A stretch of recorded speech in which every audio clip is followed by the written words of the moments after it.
the right stuff. But there is another side to Cooper's lifetime in aviation, one that for years he would only discuss with close friends, until now. It involves his personal encounters with UFOs. For him, it began in 1951 while flying in Europe for the U.S. Air Force.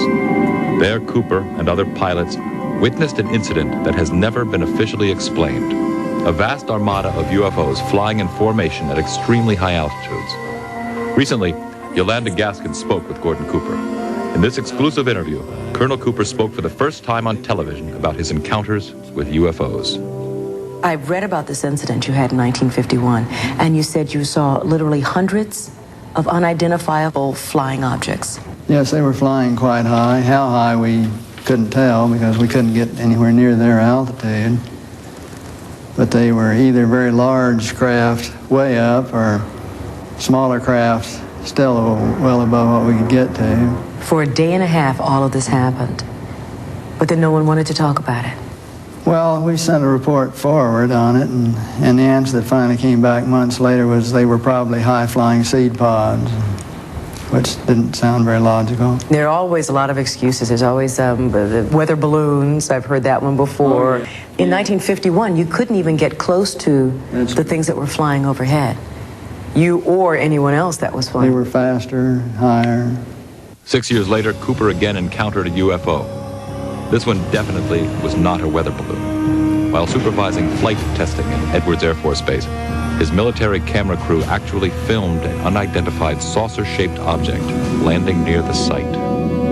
As they were sitting there filming, a little saucer came from, I say little saucer, it was a saucer, came flying over their heads, put down 3 little landing gear and landed right out on the dry lake bed. And they picked up their cameras and started over toward it, filming as they went.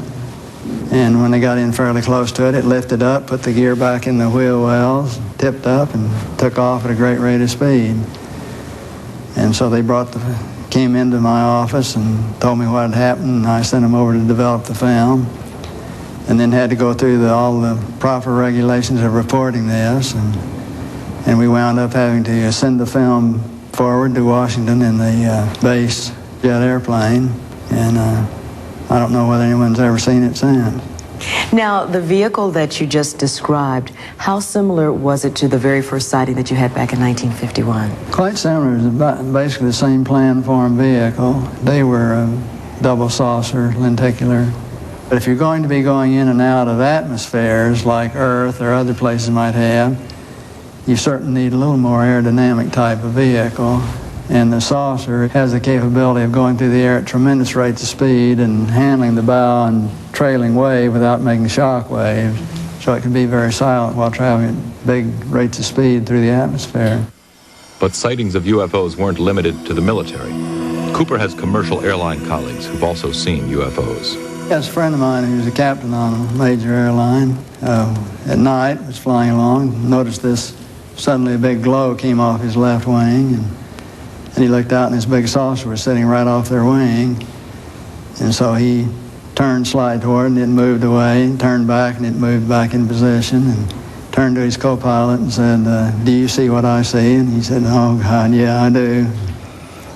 And it trailed along with him for quite a period of time, then tipped up, climbed very steeply away. It was on Jim McDivitt's Gemini 7 mission, where they saw this glint of something metallic off in the distance, and he reported, and nobody had it listed on the ground, so he tried getting a picture of it, but the sun, unfortunately, was glinting off of it so bright, all you got is just a glint. There was no detail on what it was, but never any further sighting at all on it. Years later, Cooper approached the United Nations with a proposal for a committee that would explore the UFO phenomenon. All right, now tell me about the letter to the UN. Well, the letter to the UN was in conjunction with a meeting that I had with Kurt Waldheim and the Security Council of the UN to try to encourage the UN to establish a committee to start comparing notes and data and information, and to really look into all of this from an unbiased, neutral point of view. Here's a quote from your letter. I believe that these extraterrestrial vehicles and their crews are visiting this planet from other planets and are obviously a little more advanced than we are here on Earth. And are you saying that's exactly why governments have been trying to keep this information private, because of that obvious advancement? Very possibly, right.